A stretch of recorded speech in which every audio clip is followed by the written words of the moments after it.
Hello and welcome to the Foster Forward podcast. My name is Ravi and I'm your new host. Super excited to bring the same vibes but different discussions, new guests, and ultimately what you want to hear. This is our first podcast back, and today we're going to be talking about Thanksgiving. As the holiday approaches, some people feel very excited and some people may have conflicting thoughts when it comes to holidays, especially Thanksgiving. Because what does it mean to be ungrateful on the grateful holiday? Today, I want to talk about how I feel about Thanksgiving and talk about different ways to be grateful during the mix of good and bad things that happen in your life. As Thanksgiving is approaching, Foster Forward wants to continue to do its part to help people with food insecurity. Foster Forward offers a food pantry and has recently had a surplus of donations, so always stop by and they'd be happy to help. We'd be happy to help. There's also Good Neighbors in East Providence. They offer perishable and non-perishable items. And if maybe you're a little bit farther than both of those destinations, Rhode Island Food Bank has an interactive map based off zip code so you can see exactly what is the easiest for you to get your food needs. So, Thanksgiving, the holiday of gratefulness, of family, and of food. But what if you have conflicting feelings about it? I will be the first to admit that as the holidays roll around, I never really get into the holiday spirit. I don't really visit my family, and I don't really know what foods I'm going to be eating come the holiday. So I'm going to talk about how to be grateful and also talk about the different ways that support, family, and the holidays can show up. So what is chosen family? Chosen family is the people that you intentionally have a familiar bond with. People that are not your blood, but that you feel the way towards them, how you would feel about your family. I have a huge chosen family. I only have one blood relative in Rhode Island, and yet I have an entire community, a huge family tree, all of people that I met later in life. People who will show up for me, people who will support me, and ultimately the people that are looking out for me on a day-to-day basis. Sometimes that's friends, sometimes that's a caseworker, sometimes that's the bus driver that waits an extra minute for you to get on board. Community shows up in so many different ways, and I think we focus so much on family that we forget to feel grateful and be excited about all the different ways that we are close with the people around us. Thanksgiving is obviously centered around your blood family. And there are going to be some people who are not going to be able to see them this year, or maybe just doesn't usually see them.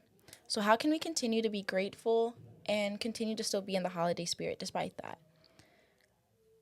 Sometimes just writing about it, literally just putting down things that you're happy about, things you've accomplished, things that you've seen, things that you've experienced that make you happy, that are milestones that you made this year.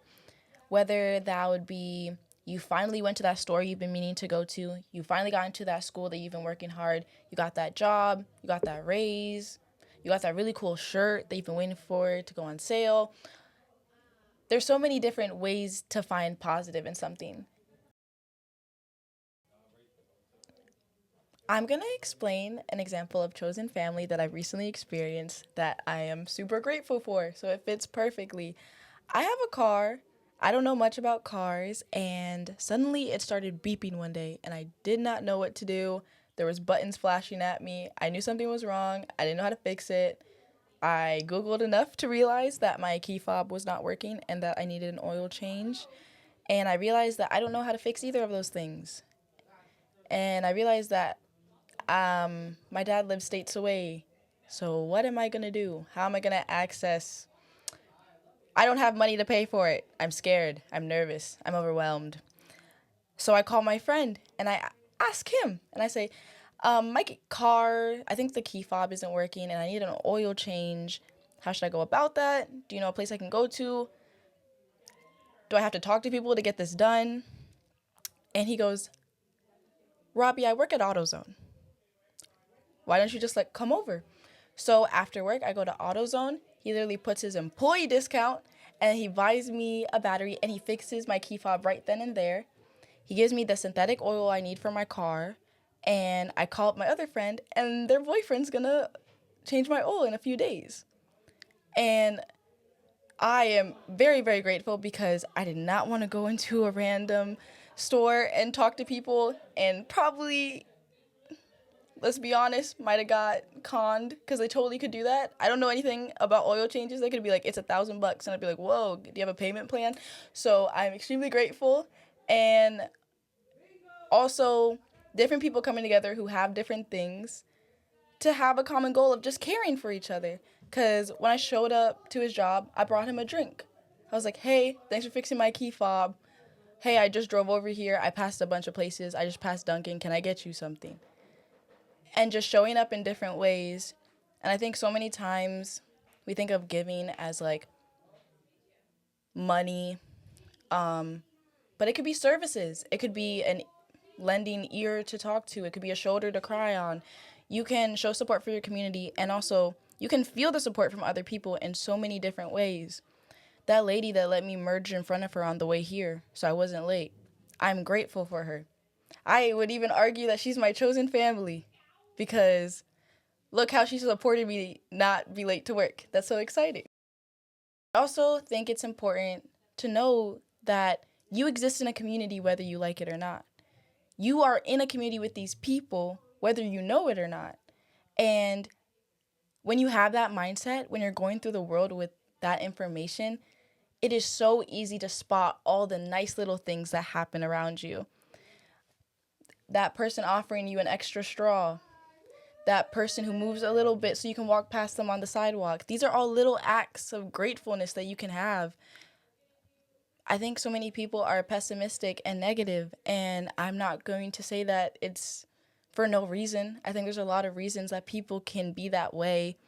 But as the holidays approach, I urge everybody who's listening to think about what's something happening each day that is nice, that is something to be happy about. And also, how are you contributing it? I'm grateful that I could get my friend a drink from Dunkin'. I'm grateful that I could sit in front of here and talk to you guys today. I'm grateful that when someone asked me to do something, I was able to do it for them. I'm grateful that I give my friend a ride. I'm grateful that when my friend called, I had the social battery to answer. There's so many different ways to interact with the world around you and make it an exciting and fun experience. And I understand why the holidays can have conflicting feelings and be scary and be a little sad. I think there's also sometimes grief attached to it. Definitely for me it comes up, but it doesn't take away from the exciting life you're living in this moment right now and the community that you can be a part of whenever you decide to. And I think that's something worth being grateful about. What does Thanksgiving look like to people? Maybe you think about pilgrims. Maybe you think about indigenous people. But I think most of us think about a big table surrounded by your family eating sweet potatoes, turkey, cranberry sauce, and conversation and sharing. But I think Thanksgiving comes up in so many different ways, and it can show up in so many different foods as well. I personally don't like turkey. I will not be eating that. I think ultimately, I think that the best way to celebrate Thanksgiving is gratefulness and creating the holiday and facilitating that gratefulness. If that's sitting at a park, if that's just talking to that one person, if that is that big table, if it's a slightly smaller table, if it's an even larger table, I think focusing on being able to be in that moment and doing whatever you need to do to get there is how you are going to be celebrating Thanksgiving correctly. And as long as you're still having a good day, you're still eating, you're still taking care of yourself, and you're still just enjoying that holiday, I believe that you had a good Thanksgiving. And it doesn't matter if it was what you perceived it to be, if what a textbook said. if it was how your first grade teacher told you the holiday goes, because you're crafting your own life and you're crafting your own holidays, your own experiences, especially as I've become an adult. Holidays have changed what I do during them, how I react to them. When I was younger, holidays were something I showed up to, and my mom would pick out a dress for me, and I'd show up, and I just kind of vibe out in that space for that holiday, and people would tell me what to do, people would tell me what to eat, people would tell me what to wear. And there's a level of security in that.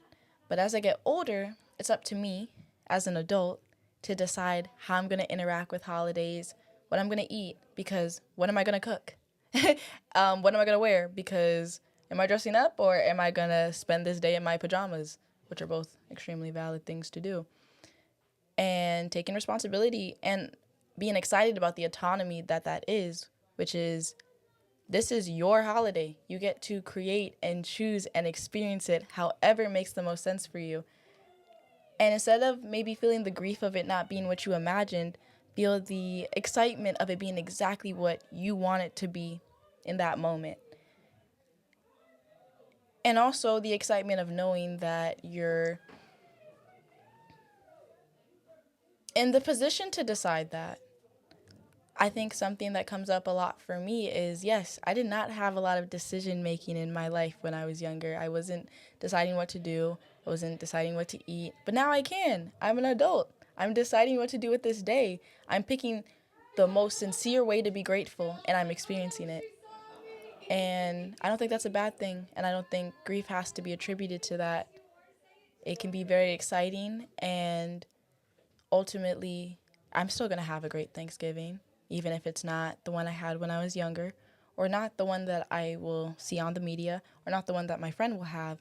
I still plan to have an amazing day, and I hope you do as well.